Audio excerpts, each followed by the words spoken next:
We've all met them, the ones who twist the truth, drain your energy, and make you question your own reality. The ones who leave you emotionally exhausted after every interaction. Maybe they're a coworker, a family member, or someone you once considered a friend. No matter who they are, the effect is the same. Toxicity spreads like wildfire, and if we're not careful, we get burned. But here's the good news. While we can't always avoid toxic people, we can decide how we engage with them. We get to choose how much space they take up in our lives. So let's talk about 7 ways to keep your peace when you're dealing with toxic people. Let's talk about boundaries, the invisible lines we draw to protect our energy, our time, and our emotional well-being. For some reason, setting boundaries has been painted as selfish, rude, or even unkind.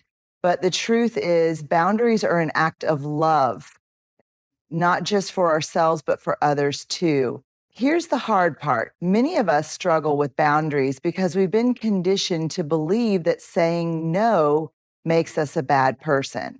From a young age, we're taught to be agreeable, to keep the peace, to put others' needs before our own. And while kindness and generosity are beautiful qualities, they should never come at the expense of our mental and emotional health. So, what happens when we don't set boundaries? We overextend ourselves. We say yes when we want to say no. We allow people to take more from us than we have to give. We absorb other people's problems, emotions, and chaos until we're left drained and resentful. And then when we finally break down, went wrong. The truth is, boundaries are not walls meant to shut people out. They are gates meant to protect what's valuable inside. They communicate, this is what I'm okay with, and this is what I'm not okay with. They allow us to show up fully without the exhaustion and resentment that comes from overgiving. Setting boundaries starts with clarity. You can't enforce boundaries if you're not clear on what they are. So ask yourself, what makes me feel drained? What behaviors cross the line for me? Where do I tend to overextend myself and why? Who in my life respects my time and energy, and who repeatedly takes advantage of it? Once you have clarity, you can start setting boundaries in small, everyday ways.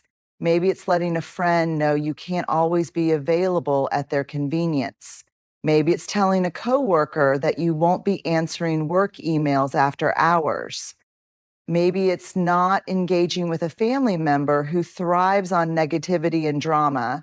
Boundaries without explanation or apology. One of the biggest mistakes we make when setting boundaries is feeling like we owe people an explanation. We don't. No is a complete sentence. Think about the times you've said, I'm so sorry, but I can't, or I really wish I could, but I have too much on my plate. What if instead you just said, that doesn't work for me, or I'm not available for that? No guilt, no over explaining, just a simple, firm statement. When we explain too much, we invite negotiation. Toxic people will find loopholes. They'll push, they'll test, they'll guilt trip. But when you stand firm in your boundaries without justification, you make it clear that your well-being is not up for debate. Expect pushback. And hold your ground. Here's the thing about boundaries. The people who get upset about them are usually the ones who benefited from you not having any. When you start enforcing boundaries, expect resistance, expect guilt trips, expect people to say, you've changed. But here's the truth. They only say that because you're no longer tolerating what you once did. Some people won't like your boundaries, and that's okay. It's not your job to make everyone comfortable at your own expense. Your job is to protect your peace. Boundaries are a form of self-respect. The strongest, healthiest relationships are built on mutual respect. When you set boundaries, you teach people how to treat you. And the ones who truly love and respect you, they'll adjust. The ones who don't, they'll resist. And that tells you everything you need to know about the role they should or shouldn't play in your life. So if you take one thing from this, let it be this. You do not have to set yourself on fire to keep others warm. You are allowed to take up space. You are allowed to protect your energy. And most of all, you are allowed to say no without guilt, without apology, and without explaining yourself. Toxic people thrive on one thing: reactions. They push buttons, create chaos, and stir up drama, not because they want resolution, but because they want control. The moment you engage in their game, you hand them power over your emotions. That's why one of the smartest things you can do when dealing with toxic people is this: don't take the bait. Why toxic people want a reaction? Toxic people are like fishermen, they dangle the bait. Passive aggressive comments, manipulation, guilt tripping, or outright provocation, just waiting for you to bite. And when you do, they reel you in. If you get defensive, they've won. They'll twist your words, gaslight you, and make you feel like you're overreacting. If you lash out, they've won. Now they can play the victim and make you look like the unreasonable one. If you try to reason with them, they've won, because toxic people don't want resolution. They want a reaction that keeps the cycle going. They feed off your energy, your frustration, your attempts to fix things. The only way to win is not to play. Recognizing the bait, toxic people are strategic in the way they provoke you. Their bait often comes in subtle, calculated ways, such as backhanded compliments. Oh, wow, you actually did something right for once. Guilt trips. I guess I'll just struggle on my own since you're too busy for me. Blame shifting. I wouldn't have done that if you hadn't made me angry. Triangulation, playing people against each other to create tension and drama. Silent treatment, withholding communication just to make you anxious and force a reaction. The key is to see the bait for what it is: a tactic to pull you into their drama. Once you recognize it, you regain control. Mastering the art of disengagement, here's a simple but powerful truth. You don't have to attend every argument you're invited to. You don't have to respond to every insult, every provocation, or every guilt trip. You can choose silence. Here's how you disengage effectively: stay neutral. When they try to provoke you, don't react emotionally. Keep your tone calm and neutral. They can't fight with someone who refuses to engage. Use minimal responses. A simple, I see, or that's interesting can shut down their attempts to drag you into an argument. Delay your response.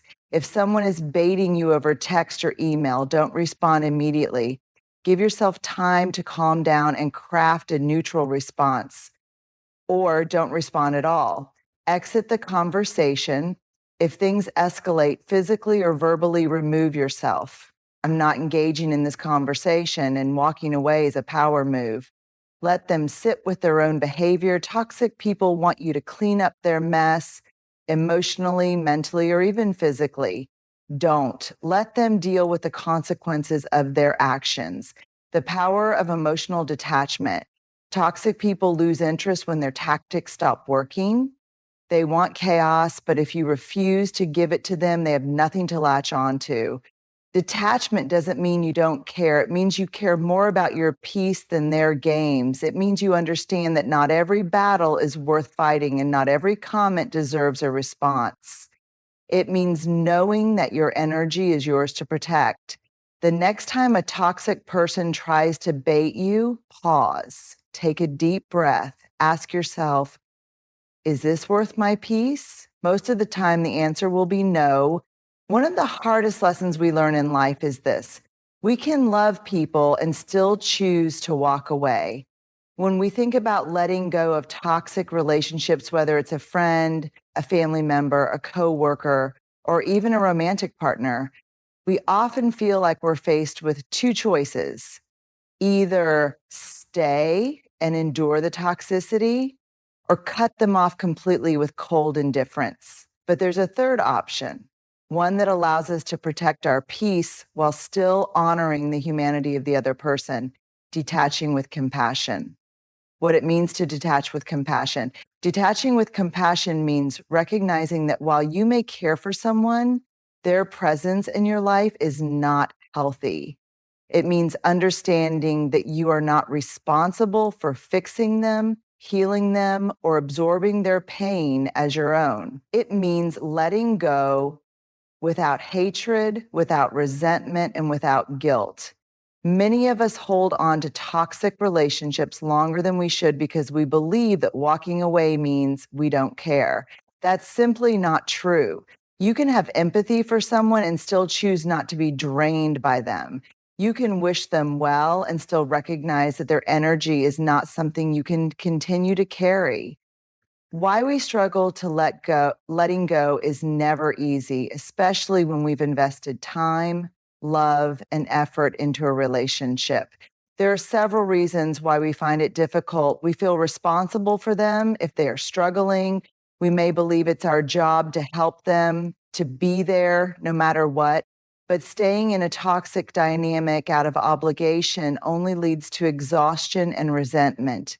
We hold on to hope that they'll change. Maybe if we explain things differently, if we're more patient, if we love them harder. But here's the truth, change has to come from within. You can't force someone to heal if they don't want to. We fear being seen as heartless. People may judge us for stepping back. They might say we're selfish. But prioritizing your mental and emotional health is not cruelty, it's self-respect. We confuse detachment with abandonment. Walking away from a toxic situation doesn't mean you're abandoning the person. It means you're choosing to stop enabling a dynamic that harms you. How to detach with compassion. So, how do you let go while still maintaining kindness and integrity? One, accept that you can't change them. One of the biggest breakthroughs in detachment is understanding that you are not responsible for another person's healing. You can encourage, you can support, but ultimately, their growth is their responsibility. If they continue in toxic patterns despite your efforts, that's not a reflection of you, it's a reflection of where they are on their journey. Two, set clear boundaries. Without guilt, detachment doesn't necessarily mean cutting someone off completely, though sometimes that is necessary. It may simply mean limiting contact, choosing not to engage in their drama, or refusing to take on their emotional burdens. Boundaries are not about punishing them, they're about protecting yourself. Three, let go of the need for closure. Sometimes we think we need a dramatic conversation, a final explanation, or an apology before we can walk away.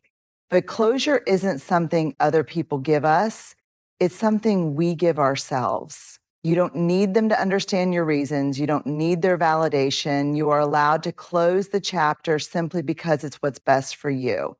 Four, release resentment. Holding on to anger only keeps you emotionally tied to the person you're trying to detach from. Forgiveness doesn't mean excusing their behavior, it means freeing yourself from the weight of it. When you let go with love instead of bitterness, you truly free yourself. Five, they wish them well from a distance. Detaching with compassion means you don't have to hate them, wish them harm, or seek revenge. You can simply say, I hope they find peace, but I can't be the one to provide it for them. This mindset allows you to walk away with grace rather than guilt. Detaching doesn't mean you don't care. The people we walk away from aren't always villains. Sometimes they are people we deeply love who are trapped in their own pain, repeating harmful cycles they may not even realize they're in. But love alone is not enough to sustain a relationship that continually drains and wounds us. Detaching with compassion is an act of strength, not coldness. It's a way of saying, I love myself enough to walk away, and I love you enough to hope you find your own healing. So if you find yourself in a relationship that constantly depletes you, remember this. You are not obligated to carry anyone else's burdens at the cost of your own well being. You can release them, with love, with kindness, and with the knowledge that sometimes the most loving thing you can do is let go. When dealing with toxic people, the most important tool you have isn't logic, confrontation, or even setting boundaries. It's radical self-awareness. Radical self-awareness means paying deep attention to your emotions, your triggers, and your patterns in relationships. It means being brutally honest with yourself about how certain people make you feel and why you react the way you do. Because here's the truth. Toxic people can only manipulate you if you don't understand yourself well enough to see it happening. Why self-awareness is your superpower. Toxic people thrive on emotional confusion. They make you doubt yourself, second guess your reactions, and question whether you're the problem. But when you develop radical self-awareness, you become unshakable. You recognize emotional manipulation the moment it starts. You stop engaging in toxic cycles because you see them for what they are. You regain control over your reactions rather than being pulled into their chaos. Self-awareness gives you clarity, and clarity is power. How to develop radical self-awareness 101.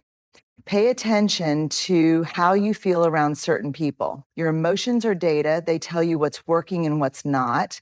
But too often we ignore them or rationalize them away. Start asking yourself, do I feel drained or energized after spending time with this person? Do I feel anxious before seeing them? Do I shrink myself, filter my words, or walk on eggshells when they're around? Do I feel respected and valued or dismissed and controlled?